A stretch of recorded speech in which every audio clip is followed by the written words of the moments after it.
Yo, what's up guys? My name is Glocko from GameReviewHQ.net, and today we'll be taking our first look at Kingdom Under Fire 2, an action real-time strategy MMORPG developed by Blueside Incorporated and published at 2013 for the PC and PS4.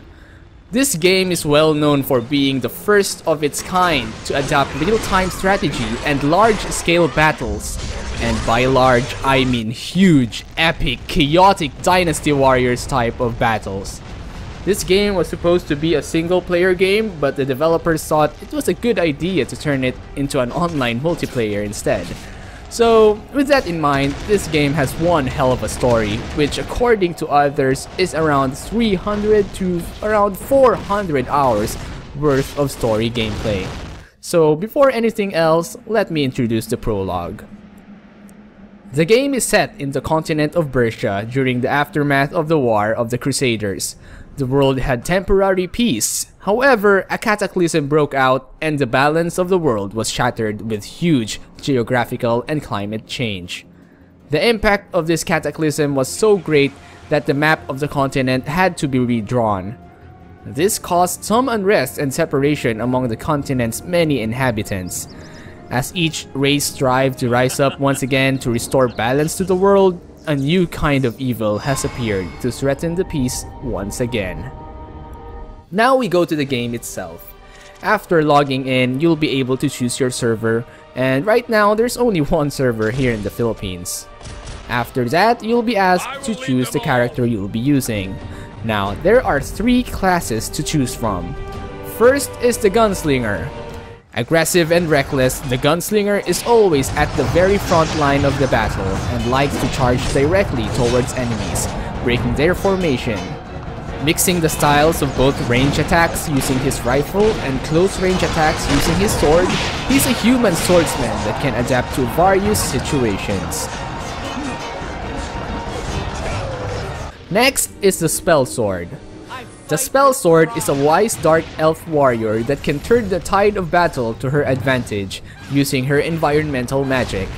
Unlike sorcerers, the Spell Sword likes to fight in the very center of the battlefield and switches her combat style according to the status of the battle with her magic using the blade and wand. And last is the Berserker. The outcome of battle is hugely affected by the fear he imposes on his opponents with his brutal strength. He can sweep away a horde of enemies with one swing, and this kind of raw power is enough to strike fear to anyone who stands against him. Equipped with a gauntlet that possesses the power of darkness and a humongous bastard sword, he shows what the true conqueror should look like.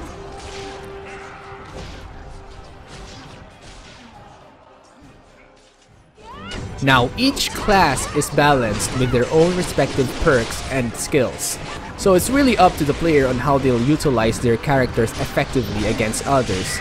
Unfortunately, once you pick a class, you can't change your race nor your gender, which kinda sucks for me because a lot of people love customizing their characters, and being able to pick your race and gender is a huge factor.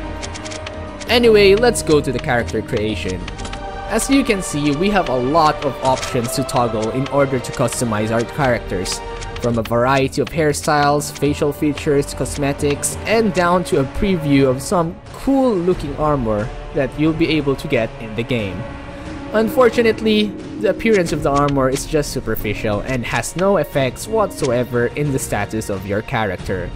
You'll have to collect legit armor from quests and loot if you want stat bonuses. And for the others wondering, no, we don't have a boob slider for our Spell Sword. Aww. After creating the character, the game starts with a cinematic cutscene, introducing the prologue. After the prologue, we are introduced to the tutorials where we learn the basics of battle. Gameplay is very fast-paced with smooth and flashy animations. You can chain combos and use different skills with low cooldowns, so battles can be very dynamic and thrilling. You get experience and items after defeating enemies and completing quests. Also, there are 2 game modes when doing battle. The RPG mode, which gives you full control over the hero and is the default mode when playing this game. And then you have the RTS mode where you get a bird's eye view of the battlefield and command your troops in real time, which adds the strategy element into the game. You can switch between modes anytime during the game. Now, speaking of the troops, you are given the chance to command different groups depending on what you have available.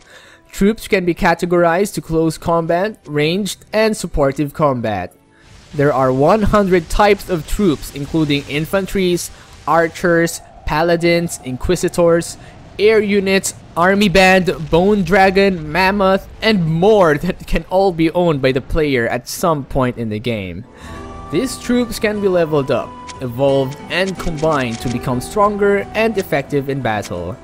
You can even equip them badges to give them bonuses. These groups will be very crucial in those large-scale battles that I'll be showing to you guys later.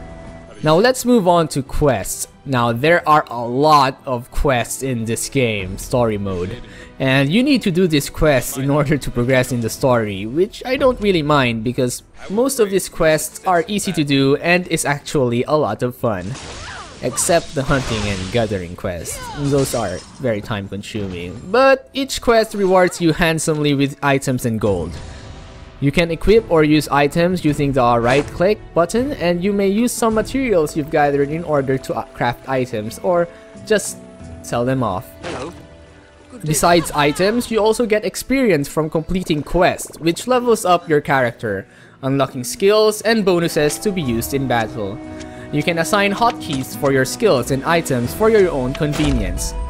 Now, the skill tree isn't that complicated and most of the added skills are passives, which can be activated through chaining combos. The higher the level of your skills, the more combos you can use to go crazy at your enemies, and what I like about these skills is that they're really practical for crowd control and can inflict some really awesome effects to your enemies. Also, the skill system applies to both heroes and troops. The troops are able to attack, defend, or heal to support the hero. Now let's go and take a look at the trademark of this game. Intense, large-scale medieval siege battles plus real-time strategy.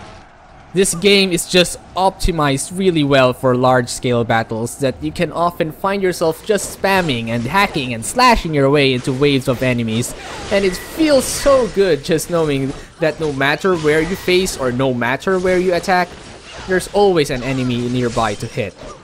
You can also dodge or block enemy attacks really well and just hop on back to attacking without any delay in terms of attack animation, which really complements the fast-paced action that this game brings.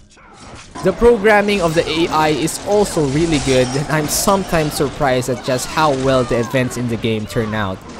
The AI can strategize and prioritize targets according to the situation at hand. Most of the time, enemies will concentrate on your hero if you're nearby, but they will totally beat up your troops if you're far. Now take a look at this scene where we are asked to ambush some enemy troops. The game asks the player to wait at the right time to attack, and then boom! All hell breaks loose, and after everything you are left with a satisfied feeling of success, knowing that your strategy worked effectively. It is also nice to know that this game also has dungeon raids, PvPs, castle sieges, and 8-player matches that I won't be able to cover in this first look. I'm sorry. Now let's talk about aesthetics. If you've been paying attention since the beginning of this video, then I think you'll agree that this game looks absolutely beautiful.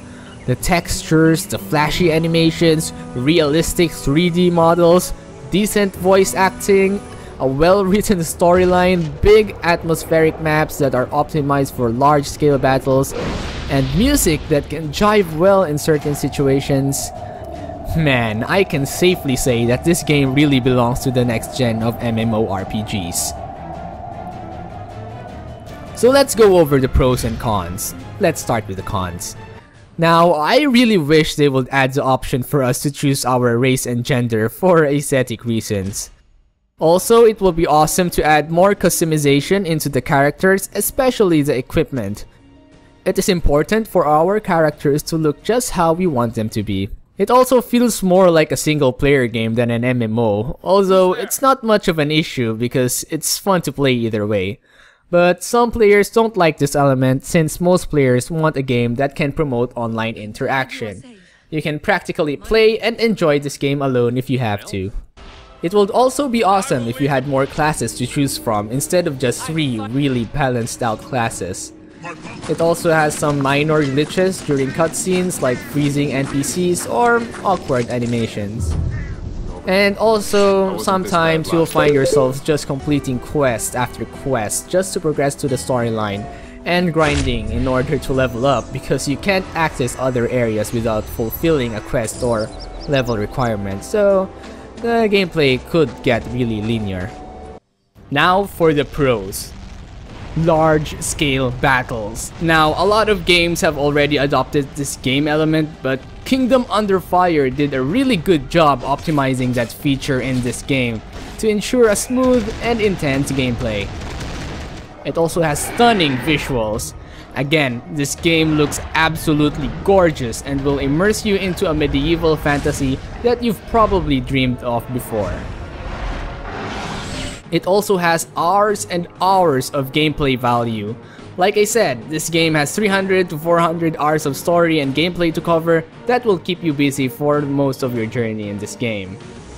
It is also fun even when played alone. Now, I did mention that this game feels more like a single player game than an MMO in the con, but I think it's also a good point if you are in it for the storyline, and if you don't want to worry about grinding or to become the best player in the server. I mean, it's worth mentioning that this game was originally planned as a single player game. And best of all, it's free! So if you guys want to try a game with intense, flashy, fast-paced, large-scale, real-time combat with an immersive storyline and dynamic gameplay experience, plus bouncing boobs, then I highly recommend Kingdom Under Fire 2. Take to the front lines, command your troops, and unleash all-out mayhem against your horde of enemies. Till the next game review, my name is Glocko from GameReviewHQ.net. Signing off.